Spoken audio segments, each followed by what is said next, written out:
আসসালামু আলাইকুম রহমতুল্লাহি ওবরাকাতু। সম্মানিত প্রিয় দেশবাসী, আপনারা সকলে অবশ্য অবগত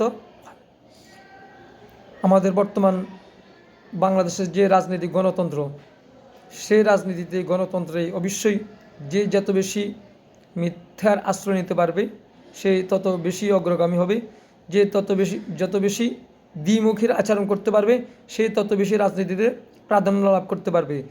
যে রাতে এক কথা, দিন আরেক কথা, সকালে এক কথা, বিকাল আরেক কথা, ঘন্টা ঘন্টায় কথায় রদ বদল করতে পারে সিটিংবাজিতে যেই পটু এক নাম্বার, সে রাজনীতি অগ্রগামী হতে পারবে বেশি।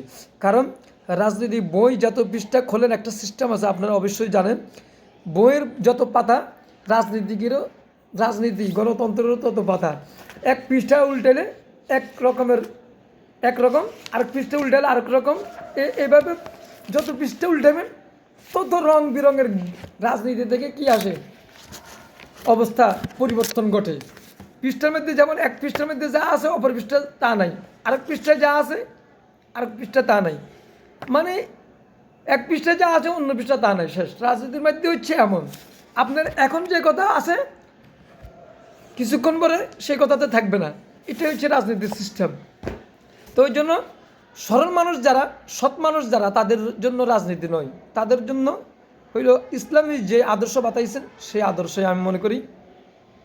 আমার নবী কি রাজনীতি গণতন্ত্র কি বুঝতেন না? আল্লাহ কি যদি জানতেন এই তোমরা গণতন্ত্র করো, রাজনীতি করো, হ্যাঁ, যদি আমার আল্লাহ এটা যদি কম বুঝতেন তাহলে তো আমার আল্লাহ রাজনীতির কথা কি কেন বলেন নাই?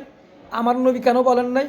গণতন্ত্রের কথা কেন বলেন নাই? তাহলে বোঝা যাচ্ছে আমরা আল্লাহর থেকেও বেশি বুঝি, আমার নবীজির থেকেও বেশি বুঝি। ওই জন্য আমরা রাজনীতি আর গণতন্ত্র নিয়ে পাগল হয়েছি। ওই জন্য গণতন্ত্র বুঝুন না, গণতন্ত্র মানেই হচ্ছে রাজনীতি, মানে সিটিংবাজি, বাটপাড়ির মিথ্যা কথা, তার জুলুম নির্যাতন, যাতা থেকে যত মিথ্যা কথা বলতে পারবে, জুলুম বেশি করতে পারবে, সিটিংবাজি বেশি করতে পারবে, সে রাজনীতিতে তত নম্বর চেম্পিয়ন হতে পারবে। সৎ মানুষ কখনো রাজনীতিতে অগ্রগামী হতে পারবে না, পশ্চিমকালেও না। সেই জন্য রাজনীতি কোনো সৎ মানুষের জন্য আসে না। সিটিংবাজ, বাটপার, টাউট, জুলুম যারাই করতে পারবে যত বেশি, তত বেশি সেই রাজনীতিতে পটু এক নম্বরে হতে পারবে, আর নয় হতে পারবে। যেমন আপনাকে সৎ মানুষরা কি জাল ভোট দিতে পারবে? পারবে না। সৎ মানুষরা কি মিথ্যা কথা বলতে পারবে? পারবে না। তো জাল ভোট দিতে পারবে না, কীভাবে রাজনীতিতে সেই এই এক নম্বর হবে? কীভাবে সেই নির্বাচিত হবে? জাল ভোট না দিতে পারলে আপনার কীভাবে নির্বাচিত হবেন? ওই জন্য সৎ মানুষ কখনো রাজনীতিতে কি নির্বাচিত হতে পারবে না। হ্যাঁ, যদি আপনি নির্বাচিত হতে চান তাহলে আপনি কী করতে হবে? আপনি 10 জনের যদি জাল ভোট দেয় আপনাকেও জাল ভোট দিতে হবে, তাহলে আপনি নির্বাচিত হতে পারবেন না। কেউ যদি, যেমন আপনার এখানে আপনার যখন পরীক্ষা শুরু হয় জীবন পরীক্ষা কেন্দ্রে, তখন ভালো ছাত্রগুলোও কী করে? নকল করে। কেন করে জানেন? ওই খারাপ যারা পড়ালেখা করে না, সারাদিন ভরি পুরা বছর ভরি কী করে?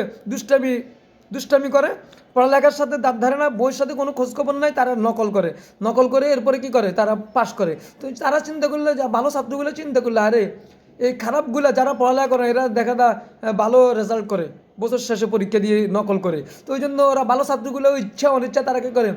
নকল করে তারা পাশ করে। নকল করে পাশ করার জন্য তারা চিন্তাই থাকে, তখন তারাও বাধ্যগত নকল করে পাশ করে থাকেন। এই জন্য সবাই খারাপের সাথে ভালোগুলো এখন নকল করে। তো ওই জন্য আমি বলবো রাজনীতিতে আপনার সৎ দিয়ে কখনো আপনি সাকসেস হতে পারবে না, আপনি নির্বাচিত হতে পারবেন না, আপনি এই কোনোভাবেই কি পদোন্নতি হতে পারবেন না। ওই জন্য আপনাকে অগ্রগামী হইতে হইলে, আপনাকে নির্বাচিত হইতে হইলে, এমপি হইতে হইলে আপনাকে কী করতে হবে? ওই জালভোট শিখতে হবে, জালভোট কীভাবে দিতে হবে, মিথ্যা কথা কীভাবে আশ্রয় বলতে হবে, আপনার একজনের কাছে কীভাবে একরকম বলবেন, আরেকজনের কাছে একরকম কীভাবে বলবেন, বিদ্যুৎ তলে তলে কীভাবে আপনি আরেকজনের সাথে আজ করবেন, কীভাবে আপনাকে 2 নম্বরই যত কাজ কারবার আছে সবগুলো আপনাকে জানা থাকতে হবে, নইলে আপনি রাজনীতি কী করতে পারবেন না, বিজয় অর্জন করতে পারবেন না। ওই জন্য সৎ মানুষ কখনো রাজনীতিতে জোড়ানো আমি মনে করি ঠিক না। হ্যাঁ, আর কখনো সৎ মানুষ কখনো অসৎ মানুষের সাথে যখন থেকে আপনার রাজনীতিতে জড়াবেন, সেখানে আপনি কী করতেন? বরাডুবি ছাড়া আর কোনো আপনার উপায় থাকবে না। কারণ সৎ মানুষ আপনি বলবেন ঠিক আছে, হ্যাঁ আমাকে সেই ভোট দিবে, সেও আমাকে ভোট দিবে, ঠিক আছে আমার জন্য। আপনাকে অসৎ মানুষেরা দেখবেন আপনার সামনে খুব সুন্দর আচরণ করবে, হ্যাঁ আমি আপনাকে ভোট দেবো, আমি আপনাকে ভোট দেবো, আপনাকে খুব ভালোবাসে, আপনাকে খুব মহব্বত করে, আপনাকে ছাড়া কাকে ভোট দিব এটাই বলবে। কিন্তু পিছনে বলবে দূর কি, কেন তোমাকে ভোট দিব, শুধু তোমার থেকে আমার ভোটটা আমি নিব, আর আমার ভোটটা তুমি পাইবে না, এটাই তাদের মনের ভিতরে থাকে সবসময়, এটা মাথায় রাখবেন। ওই জন্য সৎ মানুষেরা কখনো কারো পান্দু পড়ে যখন রাজনীতি করবেন বিপদেই পড়বেন, বিপদ ছাড়া তাদের জন্য কি নাই, পথ খোলা নাই। ওই জন্য আমার আল্লাহ রসুলের তরিকা নবীজি সাল্লাল্লাহু আলাইহি সাল্লামের তরিকাই হলো সর্বোত্তম তরিকা, সর্বোত্তম আদর্শ নবীজির আদর্শই। ওই জন্য আমরা এই সমস্ত পথ থেকে বেরিয়ে আসি। ওই জন্য যারা কেউ যদি গণতন্ত্র করে থাকে, রাজনীতি করে থাকে, হ্যাঁ, যদি দিন প্রচারের উদ্দেশ্য থেকে একটু ভালো মানুষদেরকে ভালো মানুষ কিছু ভালো কিছু দেওয়ার যদি চিন্তা ফিকির থাকে, তাহলে আপনি এই নিজের পথেই নিজে হাঁটতে হবে আপনাকে। অন্য আরেকজনের আশায় আপনাকে মানুষদেরকে ভালো কিছু খাওয়াবেন, ভালো কিছু করবে, এটা আশা রাখা যাবে না। অন্যের আশায় কখনো আপনি ঘরে ফসল ঢুকাবেন, এই আশা করে কখনো রাজনীতি করা আমি মনে করি না সঠিক হবে, এটা ভুল সিদ্ধান্ত হবে। সেই জন্য আমি বলবো সবাইকে, আপনারা সঠিক সিদ্ধান্ত ফিরে আসেন। যদি আপনার যদি শক্তি থাকে 10 জনের, আপনি ওই 10 জন নিয়েই চিন্তা ফিকির করবেন। আপনার যদি শক্তি থাকে 100 জনের, আপনার ওই 100 জনকে নিয়েই চিন্তা করতে হবে। আপনি হজবরলা আপনি 50 জন নিয়ে আর আপনার 10 জন নিয়ে আপনি যদি হজবরলে চিন্তা করেন, কোনো কাজ হবে না। আপনার 10 জন আছে, আরেকজনের 10 জন দিয়ে আপনি বিজয় অর্জন করবেন, এটা কশ্চিনকালেও আপনারা মাথায় আনবেন না। হ্যাঁ, আপনার 10 জন আপনাকে নিয়ে চিন্তা করতে হবে, আপনার 20 জন আপনাকে ওই 20 জনকে নিয়ে চিন্তা করতে হবে। আরেকজনের উদারিয়া 10 জনকে নিয়ে আপনি চিন্তা করবেন, আপনি সেখানে ভরাডুবি খাইতে হবে, সেখানে আপনি ক্ষতিগ্রস্ত হইতে হবে, সেখানে আপনি লাঞ্ছিত হইতে হবে, সেখানে আপনি অপদস্থ হইতে হবে। আপনাকে আপনারটাকে নিয়ে চিন্তা করতে হবে। তাই আমি আর বেশি কিছু বলছি না, আমি ইশারা ইঙ্গিতে আপনাদেরকে যাকে যাই বলছি, আপনারা অবশ্যই সেই নিয়ে চিন্তা করবেন প্রত্যেকে।